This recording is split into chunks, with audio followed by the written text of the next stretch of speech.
कश्मीर का जो आधुनिक युग है, इसमें हम बात करेंगे किसकी? रणजीत सिंह की। रणजीत सिंह, ठीक है। महाराजा रणजीत सिंह 1792 से लेके 1839 तक शासन किए थे, ठीक है। महाराजा रणजीत सिंह 1792 से लेकर 1839 तक शासन किए थे और रणजीत सिंह के ही साम्राज्य में कश्मीर भी था, ठीक है। कश्मीर को इन्होंने जीत लिया था। उसके बाद रणजीत सिंह के बाद महाराजा दलीप सिंह होते हैं। महाराजा दलीप सिंह, महाराजा दलीप सिंह अवयस्क होते हैं, नाबालिग होते हैं जब ये राजा बने थे, यानी कि उनकी उम्र कम थी। और इन्हीं के राज में अंग्रेजों ने सिख से युद्ध किया था और प्रथम आंग्ल सिख युद्ध हुआ था। प्रथम आंग्ल सिख युद्ध तब हुआ था 1846 में हुआ था। और इस युद्ध के बाद जो संधि हुई थी, वो संधि जानना आपके लिए बहुत इंपॉर्टेंट है, जिसको हम लोग कहते हैं लाहौर की संधि। और लाहौर की जो संधि हुई थी वो मार्च में 1846 में हुई थी, ठीक है। इस संधि में क्या हुआ था? तो इस संधि में महाराजा दलीप सिंह के साम्राज्य को काफी विखंडित कर दिया गया था। अब इनके साम्राज्य का बड़ा हिस्सा अंग्रेजों के पास चला गया था।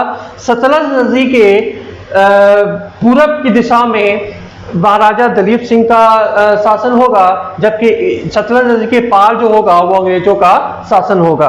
1.5 करोड़ रुपए में सौदा हुआ और 1.5 करोड़ रुपए में कश्मीर का पूरा हिस्सा अंग्रेजों के पास चला गया। कश्मीर के साथ हजारा प्रांत, सिंध प्रांत भी अंग्रेजों के पास चला गया। जब अंग्रेजों के पास चला गया तो अंग्रेजों ने 1 करोड़ रुपए में किसको बेच दिया? तो 1 करोड़ रुपए में पूरा का पूरा कश्मीर, 1 करोड़ रुपए में पूरा का पूरा कश्मीर 1 करोड़ रुपए में अंग्रेजों ने गुलाब सिंह को बेच दिया। अंग्रेजों ने किसको बेच दिया?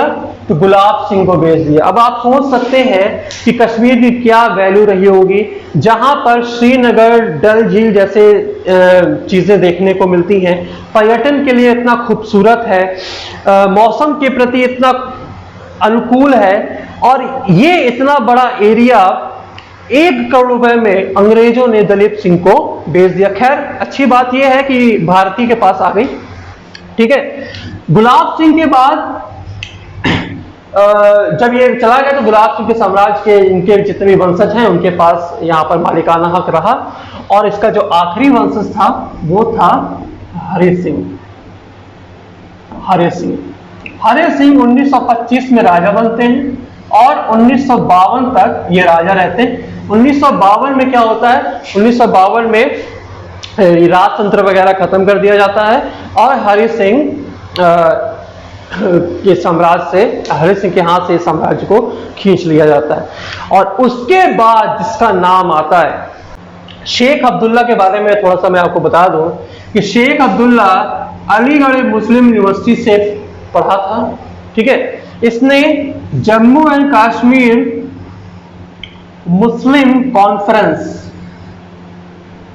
के नाम से एक संगठन बनाया और कूद गया कहां? कश्मीर की राजनीति में। अब उस समय जब बंटवारा चल रहा था, उसी बंटवारा का ये लाभ उठाया, रहने वाला था कश्मीर का ही, और उसी बंटवारा का लाभ उठाकर 1948 में कश्मीर का प्रधानमंत्री बन गया। कश्मीर में प्रधानमंत्री नियुक्त किए जाते थे और ये कश्मीर का प्रधानमंत्री बन गया। हालांकि 1953 में इसको हटा दिया गया, यानी कि 1948 से लेकर 1953 तक ये कश्मीर का क्या था? पीएम था। और फर्स्ट पीएम कहा जाए कश्मीर का पहला प्रधानमंत्री कौन था? तो शेख अब्दुल्ला था, ठीक है। इसके बाद से प्रधानमंत्री को चीफ मिनिस्टर में बदल दिया गया 1965 में। उस समय भारत के प्रधानमंत्री थे लाल बहादुर शास्त्री। उस समय क्या हुआ था कि जो प्रधानमंत्री कश्मीर में बनाए जाते थे, उस प्रधानमंत्री शब्द को हटाकर चीफ मिनिस्टर कर दिया गया, क्योंकि प्रधानमंत्री तो एक ही होगा भारत का, ठीक है। शेख अब्दुल्ला का ही लड़का है फारूक अब्दुल्ला, फारूक अब्दुल्ला, और फारूक अब्दुल्ला का लड़का है उमर अब्दुल्ला, उमर अब्दुल्ला। ठीक है, फारूक अब्दुल्ला की लड़की से शादी हुआ है किसका? सचिन पायलट का, सचिन पायलट। सचिन पायलट फारूक अब्दुल्ला का क्या है? दामाद है। फारूक अब्दुल्ला की लड़की से उसकी शादी हुई है। ठीक है, तो शेख अब्दुल्ला के बाद फारूक अब्दुल्ला, फारूक अब्दुल्ला के बाद उमर अब्दुल्ला। ठीक, ये कश्मीर का एक इतिहास और राजनीति रही है। ठीक है, अब हम थोड़ा सा बात करते हैं किसकी? कश्मीर फाइल्स की। और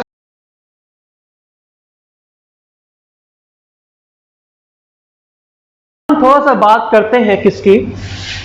कश्मीर फाइल्स की। और कश्मीर फाइल्स की बात कर रहे हैं तो यहीं पर हम फारूक अब्दुल्ला की बात करेंगे।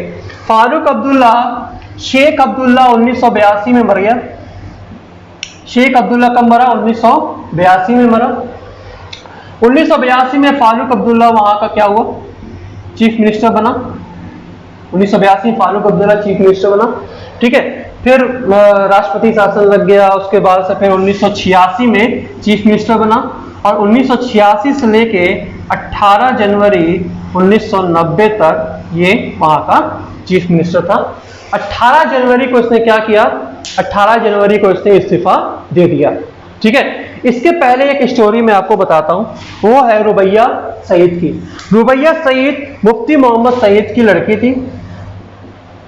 मुफ्ती मोहम्मद सईद की लड़की थी। कौन? रुबैया सईद। इस रुबैया सईद को 8 दिसंबर 1989 को kidnap Jammu and Kashmir liberation front JKLF द्वारा कर ली जाती है। 8 दिसंबर 1989 को। ठीक है, JKLF का जो सरगना होता है, जो कमांडर होता है, उसका नाम होता है यासीन मलिक। यासीन मलिक रुबैया सईद को क्या कर लेता है? किडनैप कर लेता है और अपने 5 साथियों को छुड़ाने के लिए मांग करता है। ठीक है, मामला पहुंच जाता है दिल्ली तक, क्योंकि मुफ्ती मोहम्मद सईद जो हैं वो उस समय देश के गृह मंत्री थे, और गृह मंत्री की लड़की को घर से 500 मीटर दूर पकड़ लिया जाता है, किडनैप कर लिया जाता है। आप सोच सकते हैं क्या यह संभव हो सकता है? खैर, हुआ। 8 दिसंबर 1989 को किडनैप होती हैं और 13 दिसंबर 1989 को बरामद कर ली जाती हैं, और उन 5 साथियों को, जो Jammu and Kashmir liberation front के जो मिलिटेंट्स होते हैं, जिसको हम आतंकवादी कह सकते हैं, उन आतंकवादियों को, 5 आतंकवादियों को छोड़ दिया जाता है। ठीक है, यहां पर दिसंबर खत्म हुआ, जनवरी की शुरुआत हुई। फारूक अब्दुल्ला भाग जाता है रिजाइन देकर। 19 जनवरी का दिन अटैक होता है मिलिटेंट्स की ओर से।